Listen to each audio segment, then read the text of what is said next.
What's up, 12s? It's Love the Tuba with the Seattle Seahawks, and you're watching NorbCam. This is Walter Jones, Pro Football Hall of Famer, top 100. Tyler Lockett from the Seattle Seahawks. DK Metcalf from Dave Burleson. You're watching NorbCam. NorbCam. You're watching NorbCam.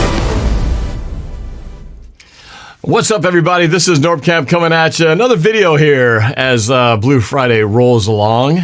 And if you caught my stream this a little bit ago, we were talking about the NFC, AFC divisional playoffs and the championship games coming up this weekend. But now we're going to go back to talking about the team that really matters, the Seattle Seahawks, of course. And I want to bring up my special guest who is here for a part 2 of a 2-part series. Last time we talked about the rebuild scenario of fixing the Seahawks. Well, now we're talking about retooling. What does retooling means? Well, retooling, we're about to find out in a second here. So please welcome my special guest, Sky High Aviation. Sky High, it's good to see you, man. What's going on? Got all the snow down here where I'm at right now, and I'm ready to bear through it. Oh no, my green screen just Why does this happen to me? Look at this. It was bound to happen. It's fallen before, and it was bound to happen. You're lucky this is at the beginning of the stream. Oh, that was awesome. To me, that's great. Of course, it was awesome because of you. Oh man, I've never seen that happen before. I mean, I feel bad for you because I know it's not like right now your mind is in a panic, but I know the feeling of things completely going awry. I just saw it and I was like, you know what? That's a good recovery. You got some good help behind you there assisting you because that green screen got put right back up. So. All right. So anyway, I want to ask you a little bit about the background of this because people will be wondering, well, why am I going to listen to this kid here tell me what he thinks is going to help fix the Seahawks? So where did you come up with this idea? You came up with the approach if they had to blow the whole thing up, which I wasn't a big fan of. Now, I'm more a fan of this right here. So how did you come up with this idea? Where did this brainstorm come from? Well, I think this came from the fact that I was just like so eager to find out how the Seahawks could fix their team. Obviously, everybody's eager about that. Everybody that's a really good fan that really knows their stuff really wants to know how to fix the team and how to do it the right way. Firstly, it came up with the rebuild, which had some really negative side effects. A lot of people that watched this, they were like, why are we rebuilding? This is crazy, especially you, Norb. They're like, I don't like this. Neither do I. I do not want to rebuild. It is not what I prefer should happen. I think rebuilding is maybe a couple years away if things continue to go downward in a downward spiral. But obviously this is the one that I've had the most enjoyment of doing.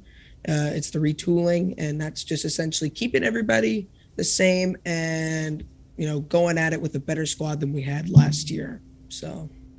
All right, well, I'm excited to see it because I have not seen your full breakdown of how this is going to go. So you put together a very nice presentation, and I'm excited to hear what you have to say about the keys to this. So quick shout out to everybody who's in the chat.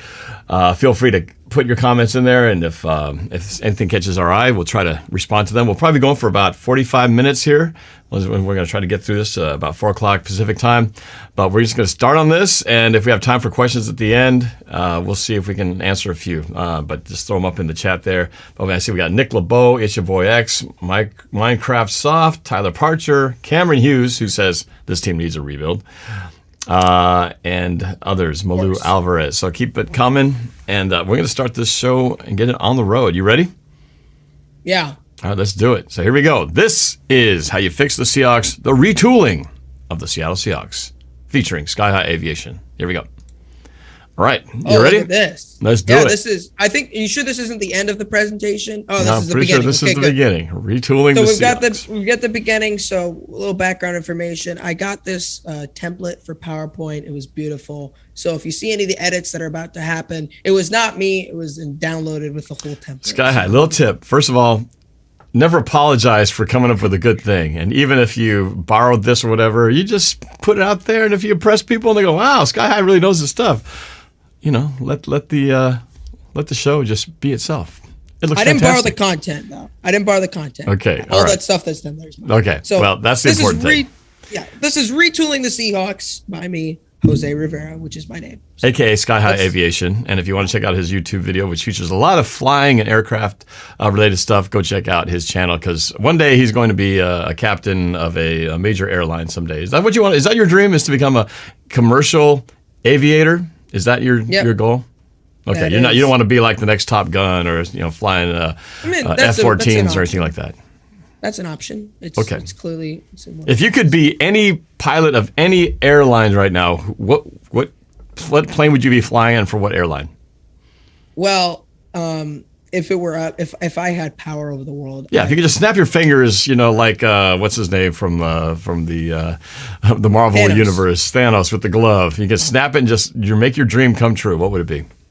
I think a lot of the older folks know about this one. It's Continental, and that no longer exists. It's no longer an airline. They merged with United back around 12 years ago, and now they're just United with the Continental logo. And if I had the choice, I would go back and fly for Continental. Why? Because that's just the airline that I grew up flying. I grew up down in Houston, Texas. It was huge back there. So. And what kind of airplane would you fly? If you could choose from of the fleet of airplanes that are out there right now. Probably the 737, not the new Max. Not quite comfortable for that one yet, but definitely the 800 and the 900. Those are my favorites. Those planes they're the best planes in the world for a reason. They're amazing. Very cool. All right, go check out his channel for more information about his interest in aviation. All right, Sky High, you ready? Shall we advance? Yes, I'm ready. Let's go. do it. All right, Retooling the Seahawks by Jose Rivera, Sky High Aviation. Let's go. I'm getting ready to get bullied by Cameron. Okay. First, we're going to go into coach hirings, cap casualties, free agent signings, free agent re-signings, the Russ situation, the draft, future outlook, and what Seattle needs to do to win. So these are some of the contents. These are actually all the contents that we're going to be going over today. It seems like a lot, but I'll try and condense it into something that's understandable. All right. You just say next slide, but you're ready for the next slide. You can go to the next slide, please. All right, keywords. I think we did this last time. Fired is in red, hired is in green, traded is in purple, signed is in orange, and re-signed is in light blue. So that's something that, if you're looking for a keyword, there it is. All right. Okay, next slide. So here we go. Coach firings. Ken Norton Jr. and Andre Curtis are both fired by default. So before we got in here, they were obviously relieved of their duties, and Pete and John obviously kept their jobs. Chad Morton, this is an interesting one. He's a running backs coach. I think some of you guys in the chat know where I'm going with this. He's going to split his role with a new coach that's going to come onto the coaching staff, since we do have several coaches leaving. Pete Carroll is fired from his personnel duties. Older Seahawks fans know that Mike Holmgren was also fired from his personnel duties. A couple years later, the Seahawks ended up making the Super Bowl and got cheated out by the refs. We don't talk about that. And then his personnel roles will get taken over by John Schneider. So essentially, John Schneider's going to have control of the roster, but Pete Carroll will still have some influence. He said, maybe we should go after this guy, right? I think he's a good decide, but it's up to him, John Schneider, to get the deal done. Okay. So that's Andre Curtis on the left, Ken Norton in the smaller picture, and Chad Morton, I'm blocking him, but that's him right. That's him on the right. He played in the NFL. Okay. Yeah. Watch out for a trivia question if Norb does a trivia. Oh. Chad Morton, I think, is mentioned. Okay. Coming soon. All right. Next slide. Yeah. Next slide. Coach hirings. Now, listen, guys, hear me out. A lot of people wanted Desai. I think that's how you pronounce his last name, but I think he came, from the Broncos. I think Vic Fangio is a really good fit. He's not necessarily going to be in the running for a head coaching job. I think he interviewed at Jacksonville a couple days ago. But I think Vic Fangio actually works for this Seahawks team. He's hired and it's down to between him and Coach Hurt, which is Clint Hurt. He's our He's our defensive line coach. I think what Seattle's trying to do right now is they're interviewing coordinators and coaches that have worked in the secondary. They're trying to develop the secondary right now because they believe that their defensive end and defensive line group is pretty young. They're pretty good. They have good players down there. We have a pretty good core. I mean, Darrell Taylor leading the way. We've got Poona Ford, who I think could be a Pro Bowler next year based on his play. And I think Vic Fangio is the big guy out there that they need to go after. And it's because he built such a dominant defense in Denver while he was there. They didn't win games, right? He went 19-30 as a head coach, but he built a very good defense this year that took a lot of teams to the limit, and he built a good defense over time. He went out there and he drafted really good players. He went out there and drafted Surtain. He went out and drafted other players that, he helped build this good Denver defense that I think would have been more successful had they had a better quarterback, had they had better weapons on offense. And honestly, I was kind of against him getting fired because I think he deserved another shot with more tools on the offensive side. And Denver would have been a much better team, in my opinion, if he was given more opportunity. So again, some of you, I said about the Chad Morton situation, some of you guys knew where this is going. Adrian Peterson ends up getting hired to share duties with Chad Morton at running back coach. So he's kind of that mentor guy and the same guy who's going to come in and say, well, this is the new kind of stuff. Since I've been playing in the NFL for the past couple of years, I know what's going to happen with the new run schemes. I've been watching, I've been seeing, as compared to Chad Morton, who played quite a ways ago. That's of course assuming that Adrian Peterson is actually done in the NFL. He hasn't officially retired yet, has he? Is he still technically an active player who hasn't hung it up yet? Yeah, but he eventually, hopefully, and this is a best case scenario. I hope you guys know this. This isn't this what I just want. This is, I think, what is the best case scenario for the Seahawks. I think what a conflict that could come with Fangio, I didn't mention, is the him and Pete also conflicting on what they want to do with the defense. I think Pete has to kind of give his hands back. I think if they're willing to make this hire, they need to give freedom to Fangio to go out there and lead this defense, because he could build a really good defense. He can go out there and get us top 10. But Pete needs to be able to be less conflict. He needs to trust that if he's going to give him his system, that Fangio needs to use his brain and put everything where it needs to be, right? Do you know how Vic Fangio is different philosophy-wise from Pete Carroll? It's not, I don't think, very different. They run the same 4-3 defense, but I think Pete, if he were to hire him, would say, here's my he would need to say, here's my defense, here's what I have, here's what we're looking to go out there and do. I need you to go out there and make it perfect, while I'm going to be here overseeing what's going to happen.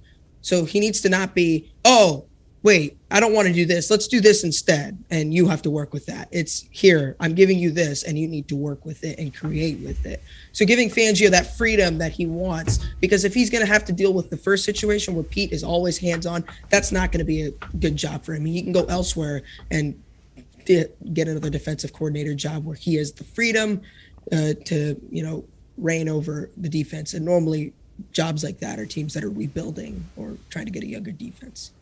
So the last coach promoted is Carl Smith. He's promoted.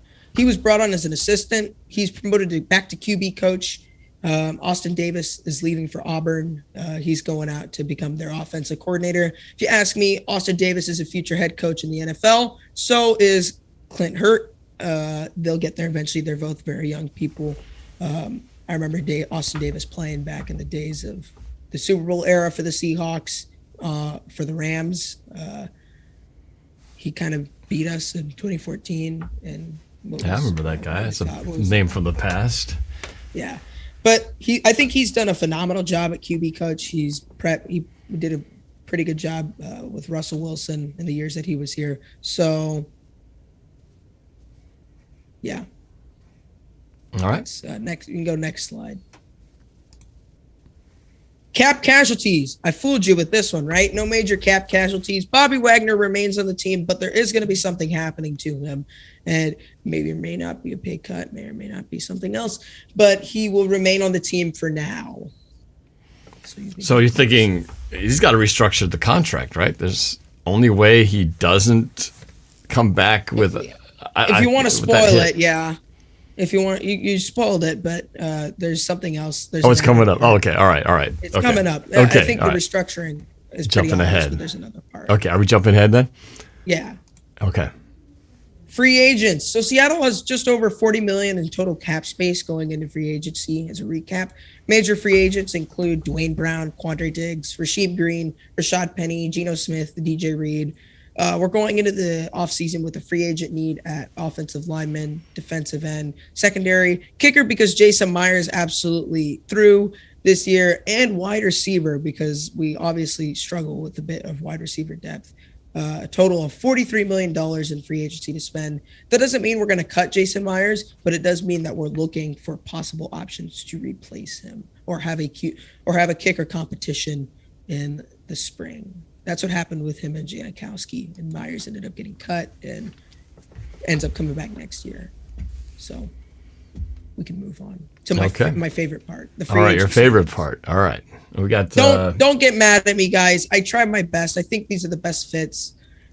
I'm just ready for Cameron to go crazy in the chat. He's very active in the chat. He's like every other line is a Cameron Hughes chat. He says you got to cut Jason Myers. Devin also. I haven't seen Devin in a while. Devin's good to see you in here. All right, let's move to the next slide that Sky High is very excited about. Let's see what is it all about. Oh, right, the free agent signings. Seattle is finally a major player in free agency. If you didn't consider the last year's major players in the trade game, not free agency. So we're going to sign left tackle Teron Armstead to a 3-year, $23 million deal. That's pretty high for a guy like him, but he has multiple incentives like no sacks given up, none of the lack of pressures, all these things that are going to eventually build towards a contract. Stone Forsythe, we're going to move him like we moved Damian Lewis last year to left guard, but he's going to right tackle to compete with Jake Curhan. And I want to speak a minute about Jake Curhan. I remember watching that guy in the preseason. He was really good. He comes in and against the 49ers, I think. And I think if you put Stone Forsythe at right tackle as the starter, Curhan can be essentially a George Fant. Remember when we had George Fant, we would go out there with 6 guys on the line of scrimmage and we would run the ball and it was just pounding the ball with that. I think Jake Curhan fits that role perfectly because he's really good in the run game. He is really, really good. He struggles a bit in the passing game, but that's a lot of rookie offensive linemen. They're very raw in the passing game. He just needs to get stronger. And I think it's a really interesting competition between those two going into training camp. We're going to be bringing back a familiar face, Justin Britt. He 1 year, $6 million. I think he's a really solid center. He struggled a bit this year, but I think he's better than Ethan Posick. He's a better replacement, and I think it's better than going out there and spending a lot of money on a center that on a big center. But Britt is pretty solid. We let him go after he got hurt. I think he's a solid option for 1 year until we can find one in the draft if this team ends up being successful. So Britt was with the Texans? Yeah, he was sitting down and he was down in Houston. Yeah. But is that the end of his deal there? Free agent too? Yeah. All right. Yes. All right. I liked Justin Britt. I remember I was really bummed when he got hurt that final year. It felt like just bad timing, like we've had with several Seahawks who, right at the time when it's time to up their contract, that made it impossible to do. But he was finally, I think one of the better centers that we had in the years after Max Unger. But finally felt like, hey, we got a solid guy in here. And then when it came to a stop, it was like, hasn't been quite as stable since. So one of the guys that got stepped up after him was Joey Hunt. He did pretty good after, but he's a smaller guy. He doesn't play with us no more. The biggest signing is defensive end Chandler Jones. I think this is a huge signing. He's going to get attracted by the fact that Russell Wilson's there, Pete's there, they're all staying there. And I think Pete Carroll is just a big magnet for a lot of players, no matter what you think of him. He attracts a lot of big names to Seattle in the offseason. I think Chandler Jones comes up here. He gets his money. He gets what he deserves. And we finally find a leader that we can have on the defensive line that, essentially makes sense. We can have some guy that could teach Darrell Taylor how to be a better defensive lineman, because I think Taylor has unlimited potential. He has potential to be a star in this league, and he showed signs of that this year, but there's room for improvement. So quarterback J.C. Jackson, 3-year, $15 million deal. That is a bit of an understatement, but I think this is a guy that's going to get possibly weight in the market for a lot. The cornerbacks possibly have a bit of a delayed market. I think the signing could come toward the latter end of free agency, therefore bringing the value down just a bit. But it is what it is. And yeah, those are the signings. Those are the major signings right there. We'll go on to the re-signings. I could see Russell Wilson, it's almost if you can't beat him, join him. Chandler Jones can't sack you if he's on your team, right? Yeah. That would be a welcome change because he's wreaked havoc in our backfield for quite a while. Yeah, all right. I don't understand how we can't stop him. All right, next slide. All right, free agent re-signings. Seattle finally pays the man, the myth, the legend, and believe me, I've been doing the math. We're not out of money yet. Quandre Diggs, 4 years, $40 million. I think this is a bit less than what he wanted, but I think eventually comes to it. He gets to his senses. He wants to stay in Seattle. It's obvious that he's wanted to stay in Seattle. He even said it publicly. I love Pete. Pete's a great guy. No matter what Richard Sherman or Earl Thomas says about him, Pete's a great guy. I love him. I want to stay here and I want to play for this secondary. Gerald Everett signs a 2-year, $12 million deal. I don't think his thing increases a bit because of the turnovers and some of the things that he's had with. But other than that, he is real. Oh, what happened there? He is really solid out there. Rashad Penny is going to sign that prove it deal, so he'll get 1 year, $3 million. DJ Reed, this is a guy that we're going to take into negotiations for a long time. This is going to happen likely towards the end of May, I would say. Eventually it comes to where DJ Reed wants to play in Seattle, but we're not willing to give him that money. We don't think he's really worth it. And a lot of teams aren't really that high on him because he's a shorter, smaller cornerback. So eventually I think it just comes to where he says, I'll play, just give me a $7 million deal. And after that, we can talk extension. And I will tell you, somebody who would be very happy to hear your analysis in hopes that it comes true is Daniel Dovinh, my sponsor, because he's got a stake bet going on with Squabo and Steezy that he will make less than $10 million a year when he signs with whatever team it is. But obviously, if it's with the Seahawks, that it's even better. So he seems to be in agreement that he would be making 10. The other guys felt like there's no way he doesn't make 10 million or more. So Daniel will be happy to hear your analysis on this. So he did pretty good. Million. He turned on the game plan. He turned it on towards the end of the year, so he was pretty good. Leaves a total of $9 million remaining. Internal re-signings include Ryan Neal, Al Woods, Sidney Jones for depth.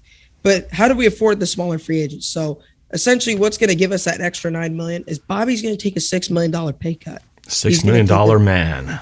And then is eventually going to get extended for 2 more years. So that's going to save us some money here, possibly allow us for a Metcalf extension down the line. So we're looking towards the future since DK is getting towards that part where he's going to get a mega extension.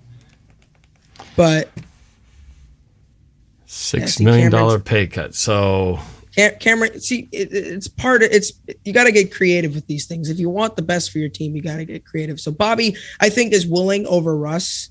Russ is less likely to take a pay cut, no matter how nice and sweet he is. Bobby's willing. He sees that these things are happening, and Pete has a pretty good talk with him. We get things figured out. And obviously his value probably has declined. And his play has deteriorated a little bit. A lot of people thought that the tackles that he got this year was great. He broke a lot of records, but it's not necessarily a good thing since he was on the field more than any other player in NFL history. So it is what it is. He takes a pay cut.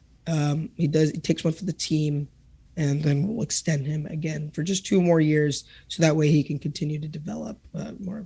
So that way we can let him go. So it'll be interesting to see if anything like that gets talked about in terms of a restructuring of the deal. All right. I like it so far. Next slide. Yeah. Russ situation. The Russell Wilson situation. We were going to talk about that earlier, but we never got to it, so we get to it here. Russell Wilson will remain in Seattle. Take that, Coach Marsh. Pow! He is going to stay in Seattle. If you don't know, Coach Marsh predicted about a year ago that he would leave Seattle by this time or by around this time. He is exploring his options, but does not demand a trade. I don't think he's that crazed about it to demand a trade. What he does demand is that the Seahawks are aggressive in the draft and go after players that he likes in free agency and of the draft. Pete and John agreed to temporarily seal the cracks in the relationship. So I think there are a couple potholes in the relationship and cracks, but they're always fixed because, Pete's that energetic, jumpy guy that's like, yeah, this is going to work out. We got this. Don't worry. Relax. We can trust Russ to tell us what we're doing. And we think he's better for all this and all that. So, yeah, I think there may be some cracks, but they're not as big as people think. But, they're fixed for now because, they made Russell Wilson happy. Okay. Well, I like that. It aligns with what I've been saying all along. So let's continue down this happy road. Next slide. Happy road, yes. All right, next slide is the draft. I'm about to get berated for this. So the Seahawks stand pat and don't trade up in the second or first round. Russell Wilson's upset now, but doesn't matter. Seahawks second round is where they make the pick. Second round, 31st overall. I think they go defensive tackle here. I think that they have Poona Ford there, but they don't necessarily have anybody else there. I think the defensive line continues to take upgrades. I think Haskell Garrett is a really good pick here. I think he gets to that point where he's available, comes out of Ohio State. He is really aggressive. He knows how to get to that second level, pushing guys back. He is a really strong defender. He reminds me of, what's his name? I can't remember what his name was, but he used to play with us. One of the interior linemen. I had his name just a couple seconds ago. It was what number? It wasn't Clemens. Jefferson? Oh, from a few years before? It was a few years before. He used to play with us. Interior lineman. Interior defensive lineman. I think, what's his name? Oh, belly roll guy? I think Mebane. He Mebane, reminds me Brandon of Mebane Mebane, a lot. 92. Mebane, no matter how big that guy was, he can turn into the Lex Neville. He's a really good player. I think Seattle takes this. I think this is pretty good. So we go to the next pick. Max Mitchell, offensive tackle out of Louisiana. He's out there again to join the competition. Third round. I think this is a considered steal pick. It's a possibility that he drops down here. I think he is really good when it comes to pass blocking, and he's pretty good overall as one of the highest rating tackles out there. Fourth round, 105th overall, Quay Walker. Quay Walker is he was seen in our last video that we did together. He's another inside linebacker. I think he's there to compete with Cody Barton and other linebackers that are going to be scheming in and out, subbing in and out for those six-man fronts possibilities, those that Bruce Irvin role almost that we had. So I think he's a good linebacker to go out there and fit our defense. He's good depth as well.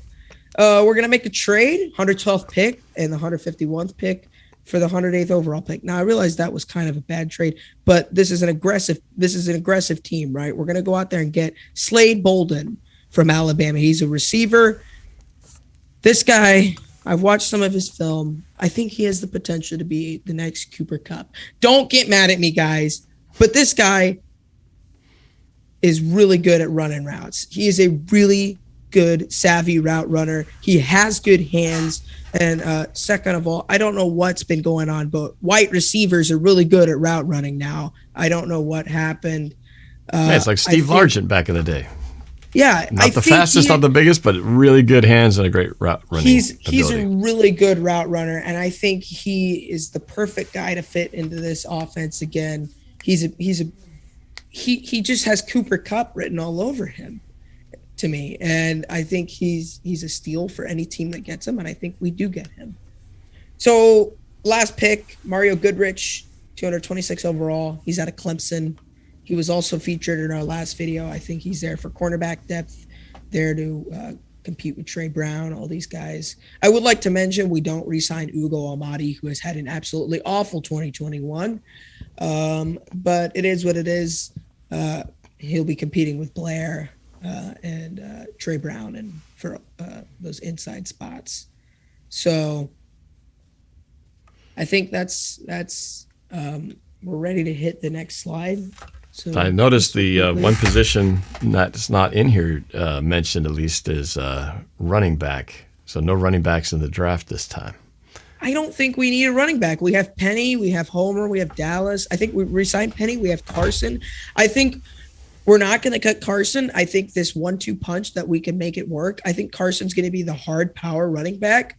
It's similar to what the Raiders have. They have Kenyon Drake and they have Josh Jacobs. You have Drake running the zone patterns, and you have and you have Jacobs running that power run.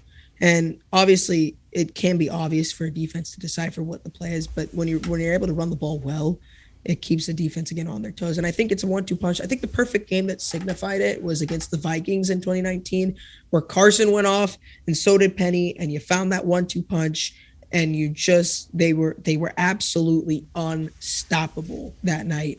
They were just doing everything that they could to get in the way of the Minnesota defense.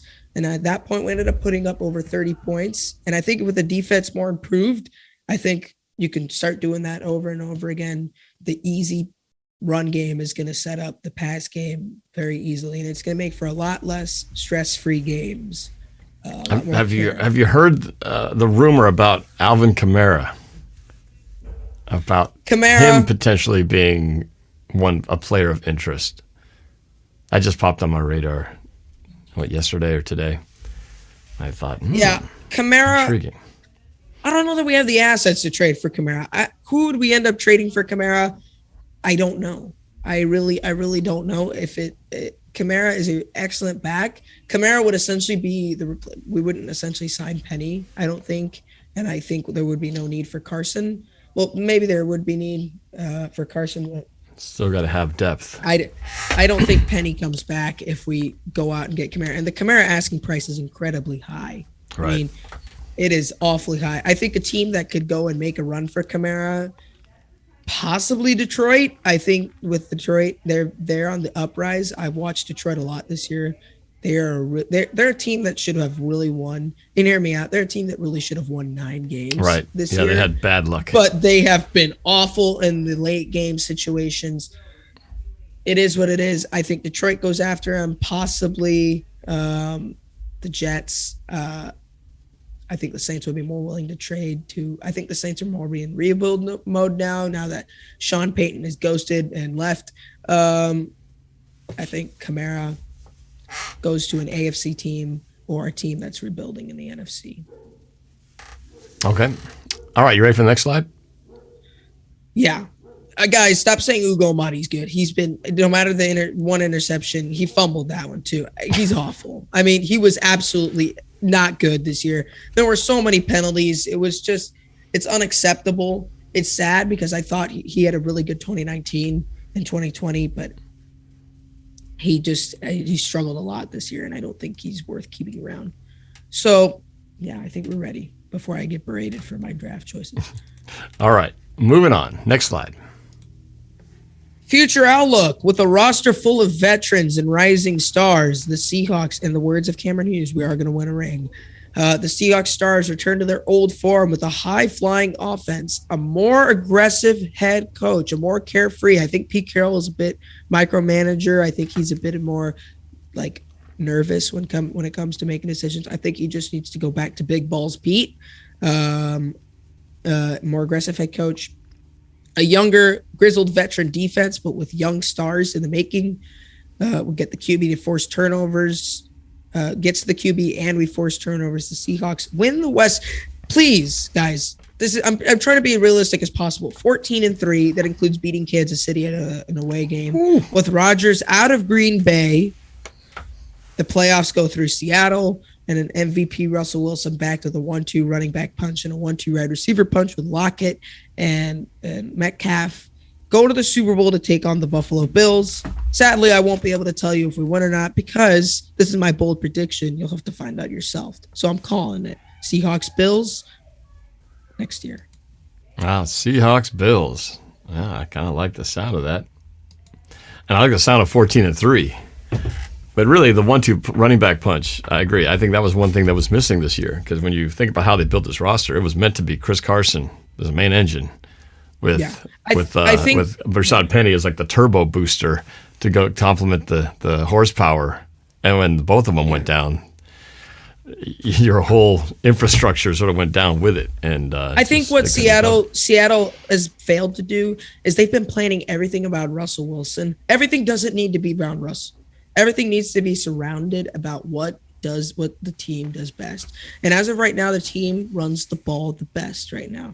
As of what we've seen in the past couple of games, our team does an extremely good job of running the ball. So you plan around running the ball, but at the same time, you have the weapons on the outside. So you're going to be able to plan for the outside. You're going to be able to try and balance it out as much as possible. And I think I want to use 2019 as example. The reason we lost those games in 2019, it's because of the poor game planning, because of planning around one sole thing and not the whole thing, and planning for it and essentially abandoning the game plan at some points. It's awful. So you need to be building more consistency.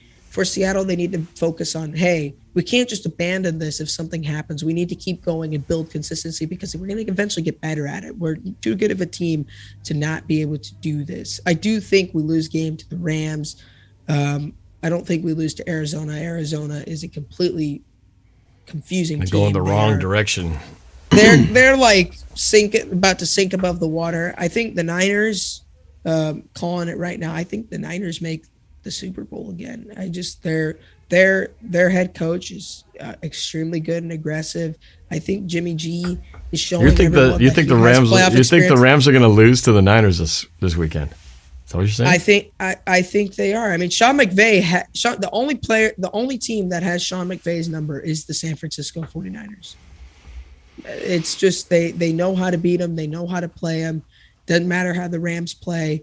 The 49ers always find a way to pull it out. I think they do. They do strangely have their number. I don't know. I feel like that comes to an end this weekend, but I also think Cincinnati loses to the Chiefs. I think we're gonna have a Super Bowl rematch. I think the Chiefs win big against Cincinnati. I agree. I agree with you. I disagree about the Rams and the 49ers. I think the Rams are going to win easily. Stafford deserves the Super Bowl, but it is what it is. To go 14-3 next year, you have to be incredibly consistent, and you need to be persistent to what makes this team good. And you need a little bit of luck. Yeah, and a little bit of luck. That was apparent this weekend. All right. Okay. Next slide. Yeah. Oh, that's it. Go Hawks. Wow. Okay. Well, that was a positive ending on that note. The 14-3 and all that. 509 Adventures. Chrysostom for the win. That's right. Going to the NFC Championship. All right. So, well, actually, that went a lot quicker than I had expected. So, I have a question for you. I mean, not that anything's going to change contractually around anything like that, but with the new defensive coordinator and all that, what do you do with Jamal Adams? I mean, you have him. You're stuck with him. How do you get the most out of him? Because clearly they didn't this year, and then he got banged up. So what do you think is going to be different? I think the first year we had him, we used him as a blitz boy. Essentially, he was the guy that was going down there and cranking down like Cam Chancellor. But I think this year he was dropping back more in coverage. He's actually pretty bad in coverage, but he ended up getting those 2 interceptions. I think he became a little bit more aggressive as the season went on when it came to coverage. He wasn't really thrown at that much either, but I think he's that guy that is going to play that middle, that needs to play that middle of the field. With the way that the Seahawks run their defense is they're going to allow the way teams expose them is by running patterns over the middle of the field, because the linebackers are not going to drop back and let things go underneath. They're preventing the underneath. They're trying to prevent the underneath pass, and instead are trying to keep their corners on the outside and leaving this space in the middle. So where is that space going to go in the middle? I think if Diggs plays up deep, you have Adams come down towards the middle, and he's going to roam that area. And it's going to be the corner's responsibilities to go out there and to cross these patterns and to be able to stay with their man. And Adams is eventually going to shadow them, and he's going to, play well in the secondary because he's not going to go have to chase after deep people, or he's not going to go have to run after the line of scrimmage. Yes, we'll blitz him eventually a couple of times a game. He'll be coming after third downs and all that, but I think he needs to stay in the middle. He needs to learn how to catch as well. I think a good game that was an example was the Jets, where he dropped an interception a couple years ago, was against the Jets. And I remember watching the film, he was in the middle the whole time, and the Jets completely stayed away from it because he's kind of like that, that invisible person that's just in the middle, that's hanging around and all that. Yeah, kind of like what Cam Chancellor used to do. Yeah. And of course, we had Earl Thomas back there at free safety, so he kind of covered the grounds that normally you need two guys to cover. So we had the luxury of that. Now, if we bring back Quandre Diggs, that's kind of what we're saying. He's going to be in that role, coming off of now this injury that he has. But I'm with you. I really like Quandre Diggs. If anybody, the standout guy to me who needs to come back was Quandre Diggs. And I feel optimistic that they'll get him. And the injury is not as bad as, and the injury, it sounds like it was such a clean break that it should heal pretty quick, as opposed to like torn ligaments and a ACL or something like that. So you had to say the word clean. That sounds kind of clean. Yeah, you know what I mean. So we have people asking questions like comp plays. Who are we getting for defensive coordinator? Well, I think you answered that question with this right here. Right, Vic Fangio becomes the new defensive coordinator. And Pete stops being such a crybaby and says, "Here, this is my defense. Make it perfect." I think that's what it's going to come down to if we're going to have to hire the best of the best. So Pete's got to relinquish some of his control a little bit, not only from the defense standpoint, but as you said earlier, the player personnel side, much like Holmgren did during his stay, where he kind of gave up that dual role of manager / head coach. Fangio was a really he's a really good I think he was a good coach in Denver. He just didn't have the offensive weapons again, and he didn't have the people that he really wanted on offense, but the defense was elite. He built a great defense for Denver. There's no saying that he couldn't do that for us. So I think a lot of players, I think he's a good players coach. I think he's old school. He's kind of how like Pete likes his coaches, old school. And he knows his way around the NFL. He's been there for a long time. So unlike Urban Meyer. So yeah. Pasty White Ninja asks, is Russell leaving? I think some of these people didn't see the entire presentation, but hopefully not. You have him as sticking around, working things out with John Schneider and Pete Carroll, and he ain't going anywhere. Russell's not leaving. I think he's too loyal to do it. He'll look at the options. He'll look and see around. He'll be like, well, maybe this could be in the future. But he's too loyal. He's left too much of a legacy behind here. It's just to get abruptly say I want to leave. I think he's done so much for the city. He's done so much for the team that there's no way that he could just say, I'm out, get rid of me. So I think it would have to be in a more graceful way, other than a big giant divorce. And a whole big it also feels like some of the teams that were on the list of places that Russell Wilson was rumored to go, the situation has changed a little bit now. Well, New York, which was one of the top teams, the new GM who came in there and basically said, we're going to build around Daniel Jones. We're going to build around Daniel Jones. Now, for what it's worth, they hired a new head coach. Yeah. So that kind of, stable. So that could be completely changing the situation of the landscape people arguing of options. in your background? Oh, it's the ladies having chit chats, but we are getting ready to head out here. So they're probably the buzz before the departure of heading out for the night. But anyway, well, this is good. I think the biggest wild card to this whole thing is Bobby Wagner. That's a big if to have him restructure. But I think the question is, does he want to go somewhere else? Does he think he'll get the money somewhere else? And if not, is he one of those guys he's looking to finish his career here? Because I always thought KJ would have been. He won't get the money elsewhere. He won't. It's going to be like KJ. He won't get the money elsewhere. He'll get less money elsewhere.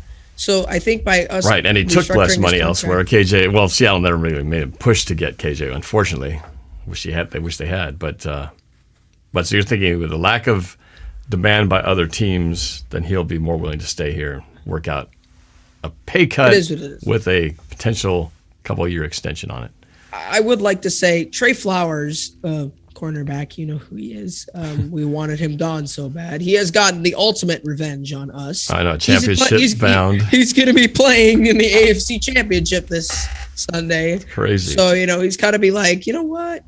I got drafted by this team. I liked Seattle, but like, I'm kind of happy. Yeah, I know. He got cast off looking like he was getting the worst of it, and look what happened. But, hey, you never know. You never know. And I'm kind of rooting for the Bengals. I'm rooting out for the AFC. is. The AFC for sure. No matter what happens in the NFC, the AFC's got to win the Super Bowl this year because any other option just is not good for Seahawks fans. So, well, this has been a good exercise, man. It'll be fun to see if any of these things, exercise and analyzing the future. We've got a lot to digest here. I've had a lot of people ask me. I will update the standings of the Madden tournament after this game. I've just been a lazy poo-poo pants today. Okay, all right. Yes, for those who are not aware, we do have an active tournament going on in the Discord in Madden. So a lot of games have already been played with ultimately the last man standing or last person standing. There could be. Are they all guys? We don't know. Anyway, last person standing. I'm pretty sure they are. Will play me in the finale online on YouTube right around the time of the Super Bowl. So we're hoping it times out just right. We've had a couple girls join the Discord before. It's pretty weird. Pretty rare. Guys act pretty weird around them sometimes. So that's kind of how it is. All right. This has been great. And I'm very curious to see how much of this transpires, and we'll be able to see it over the next few months because between the free agency and then the draft and then, trades, this will all happen pretty fast. So we'll get to look at your notes one of these days and go, wow, Sky High Aviation, he really either A, knew his stuff or didn't know what the heck he was talking about, or somewhere in between. But I'm hoping more is closer to knew what he's talking about because I actually like a lot of the stuff you got in here. So this is the best case scenario. I hope you guys know this. It's the best case realistic scenario. So like, I'm not going to be super realistic. I'm going to say this is the best that could happen to us in the best position that we could be. So the ceiling, not the middle or the bottom. All right. Agreed. Any last words you want to say about this before we call it a wrap? I said I would be uploading videos last time I was on here. I lied. I'm really busy. That's it. I know you got school. You're a busy guy, so understand. I'm trying my best, but yeah, join the Discord, join NorbFam since Norb is neglected to advertise that as well. And we'll be doing more frequent off-season stuff coming up towards the NFL draft, the more Madden tournaments, and maybe a couple trial mod applications here and there. So go ahead and join that. It's going to be fun. So there you go. There's the Discord link. Discord.gg/Seahawks. Join the fun. It's free, and you get a lot of fun things you can be involved in. Madden tournaments and more. Live game stream reactions and so on and so forth. All right, Sky High, I want to say thank you again for taking the time to put this together, being on the show. A lot of food for thought. And like I said, we'll go back here and compare notes to what happens in reality. But who knows? You could be the next Nostradamus when it comes to the Seahawks, figuring out where things are going. But well thought out analysis and arguments. So, all right, make sure you check out Sky High Aviation's channel. I do have it in the description. Give him a sub, give him a like, check out his videos. And until next time, guys, we'll see you next video. Go Hawks.